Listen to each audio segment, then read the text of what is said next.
India TV YouTube channel को subscribe करें और बेल आइकन दबाएं।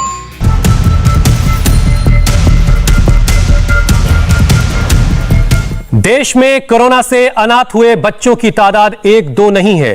पहले फहरिस्त अभी तैयार नहीं है और अभी तक गिनती का काम सरकारें पूरा नहीं कर पाई है। अब बात जरा बिहार की कर लेते हैं। बिहार सरकार ने कोरोना से अनाथ हुए बच्चों के लिए 2 दिन पहले ही हर महीने 1500 रुपए की मदद का ऐलान किया है। लेकिन सवाल यह है कि मदद जमीन पर लोगों तक, बच्चों तक कब पहुंचेगी, कैसे पहुंचेगी? हमारी संवाददाता गौनिका अरोड़ा गया के एक गांव डुमरिया गांव में पहुंची, एक परिवार से मिली जहां 11 और 8 साल के 2 बच्चे हैं। पिता की मौत पहले ही हो गई थी और कोरोना ने उनकी मां को उनसे छीन लिया। अब इन बच्चों का सहारा कोई नहीं है।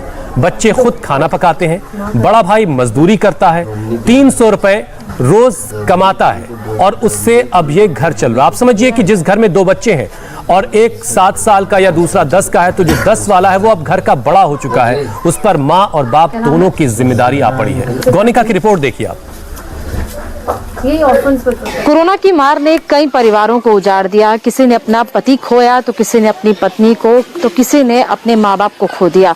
ऐसी ही कुछ कहानियां हम बिहार के गांव में ढूंढ रहे हैं। कई ऐसे बच्चे जो कि कोरोना की मार के चलते अनाथ हुए हैं, या कोरोना ने या तो उनकी माँ को या उनके पिता को उनसे छीन लिया, या फिर दोनों का सहारा उनसे छूट गया।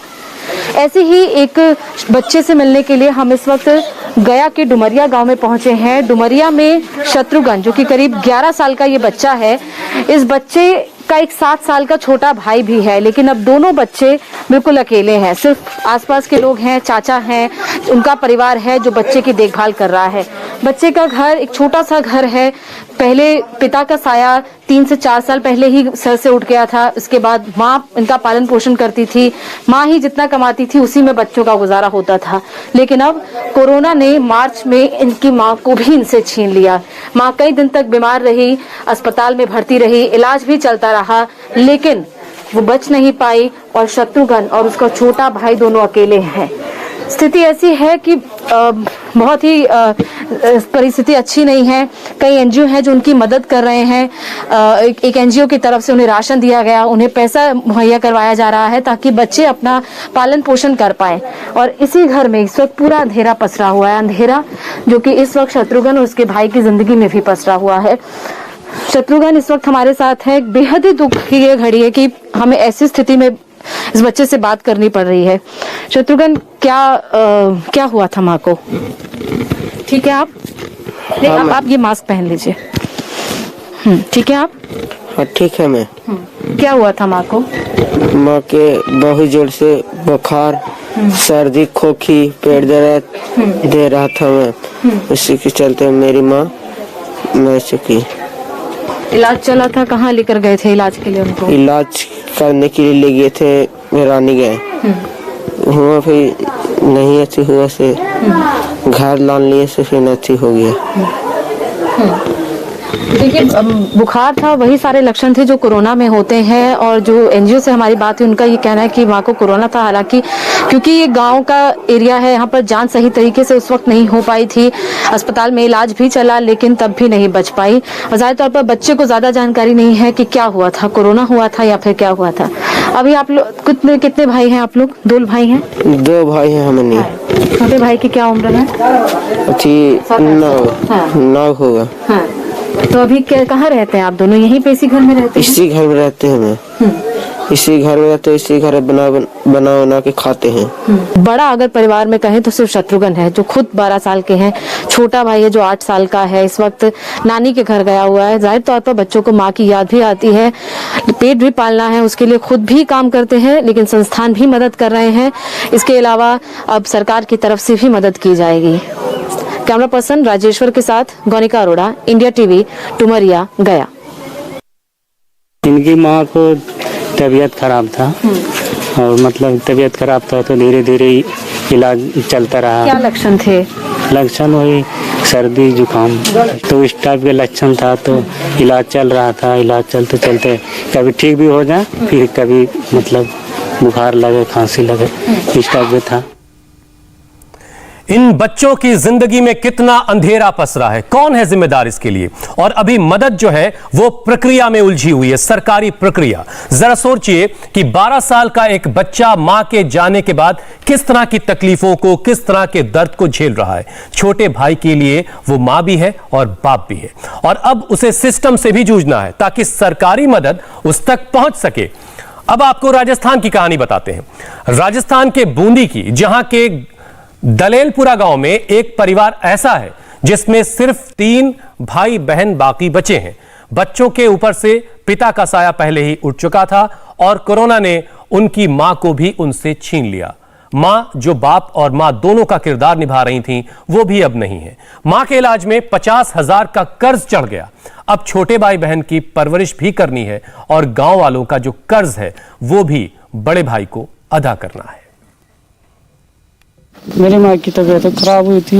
बुखार आने के बाद हम उसे हॉस्पिटल लेकर गए, जहाँ प्राइवेट हॉस्पिटल में हमने दिखाया। वहाँ हॉस्पिटल में हमने इलाज भी करवाया। उसके बाद में हमारे पास पैसे नहीं थे। पैसे खत्म होने के बाद हम उसे सरकारी छापाखाने लेकर गए, जहाँ हमने सरकारी छापाखाने में उसकी कोविड की जाँच भी करवाई। कोविड की जाँच करवाने के बाद में उसके को कोरोना के लक्षण पाए गए थे।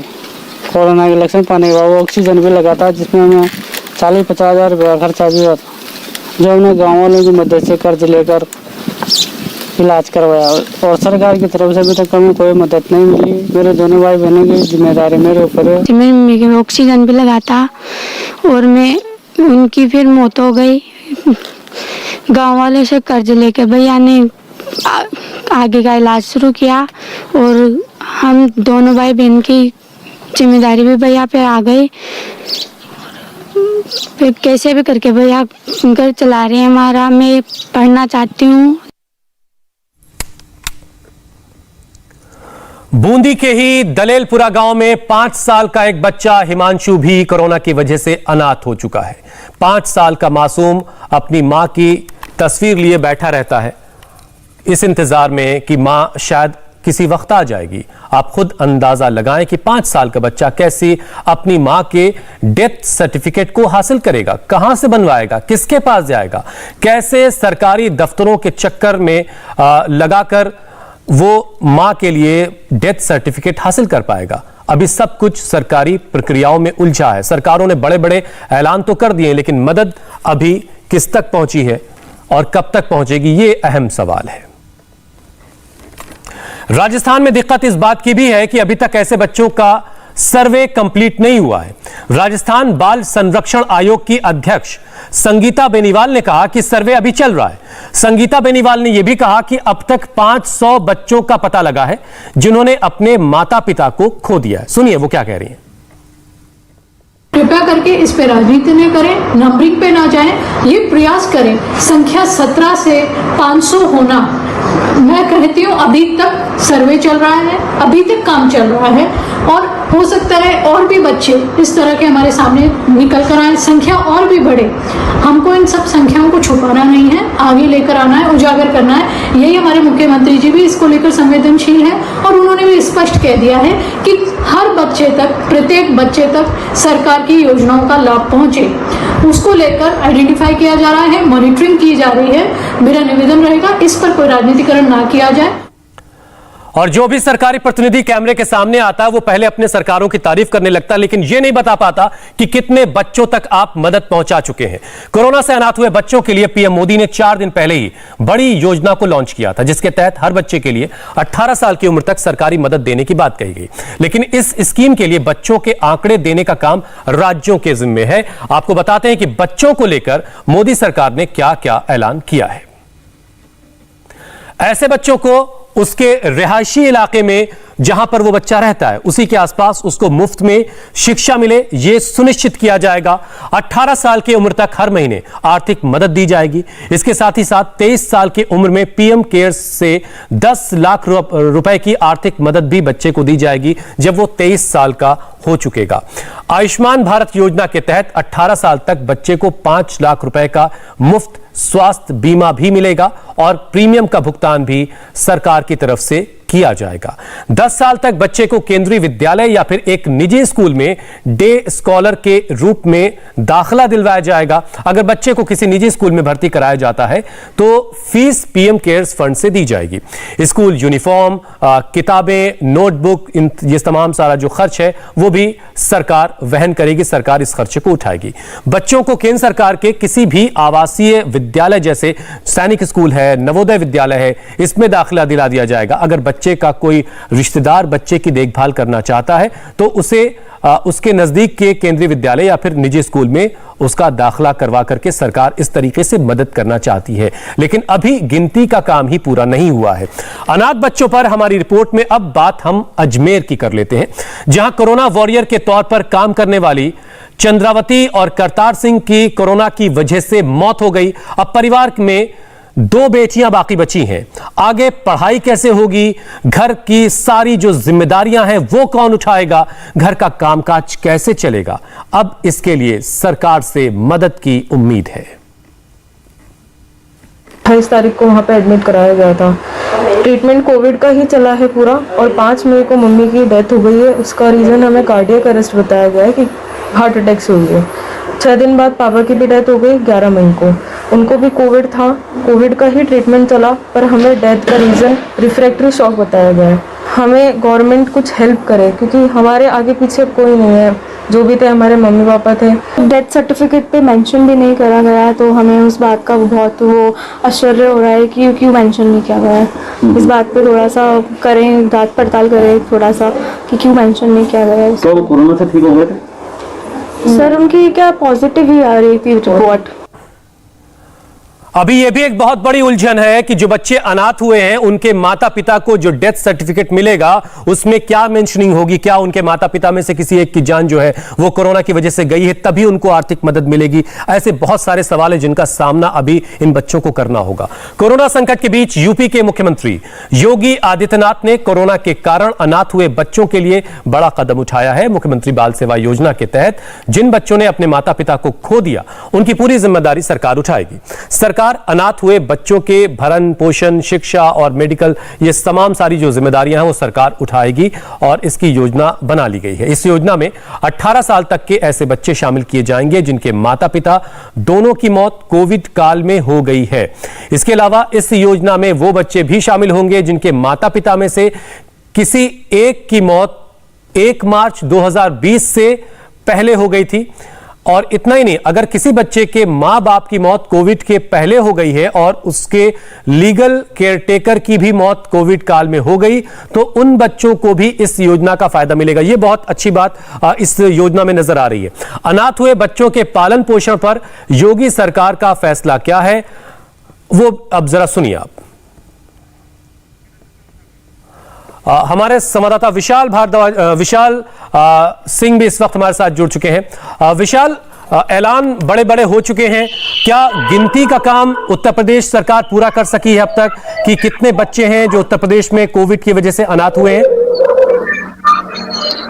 देखिए हुसैन, जब ये जानकारी मुख्यमंत्री योगी आदित्यनाथ को मिली कि इस कोरोना महामारी के दौरान बहुत से ऐसे बच्चे हैं जिन्होंने अपने माता पिता को खोया है, किसी ने अपने माँ को खोया है, किसी ने अपने पिता को खोया है और बच्चे अनाथ हुए हैं। इसके बाद मुख्यमंत्री योगी आदित्यनाथ ने खुद बैठ करके इस पूरी जो ड्राफ्टिंग है, जो शासनादेश बीती रात जारी किया गया है उत्तर प्रदेश सरकार की तरफ से, उसमें खुद बैठ के ड्राफ्टिंग कराई है और ये भी कहा है कि जिम्मेदारी तय होगी अधिकारियों को, क्योंकि बच्चों को ज्यादा दौड़ना ना पड़े, उनके पास ज्यादा डॉक्यूमेंट नहीं होंगे, उनको फैसिलिटेट कराने के लिए हर जिलाधिकारी को बोला गया है, एसडीएम को लगाया गया है, कानून गो प्रधान को बोला गया है और शहरी इलाकों में पार्षदों को बोला गया है कि अगर बच्चों को किसी भी तरीके से डॉक्यूमेंट को बनाने में दिक्कत आती है, परेशानी आती है, तो ये अधिकारी जिम्मेदार होंगे, इनकी जवाबदेही तय होगी और ये बच्चों को फैसिलिटेट करेंगे। क्योंकि छोटे बच्चे हैं, उनके लिए संभव नहीं होगा कि वो हर जगह जाएं, लाइन में लगे और अपने डॉक्यूमेंट्स को तैयार करें, क्योंकि उन्होंने अपने माँ बाप को खोया है, अभिभावक को खोया है और ऐसे समय में बच्चों की अगर मदद नहीं हो पाएगी तो आखिर कब होगी। यही वजह है कि मुख्यमंत्री योगी आदित्यनाथ ने 18 साल तक के बच्चों तक, जब तक उनकी उम्र 18 साल नहीं हो जाती है, उनके पालन पोषण के लिए 4000 रुपए की धनराशि को स्वीकृत किया है। जिन बच्चों को विशाल, व्यावसायिक ऐलान हो चुके हैं, मदद के लिए राहत पैकेजेस का ऐलान हुआ है, लेकिन अभी गिनती का काम पूरा नहीं हुआ है। अभी सब कुछ प्रक्रिया में उलझा हुआ है। जरूरत इस बात की है कि जल्द से जल्द जरूरतमंद बच्चों तक मदद पहुंचाई जाए। विशाल, आप बने रहिए मेरे साथ। कानपुर से एक बड़ी खबर आ रही है, उस बड़ी खबर पर भी आपसे बात करेंगे एक छोटे से ब्रेक के बाद।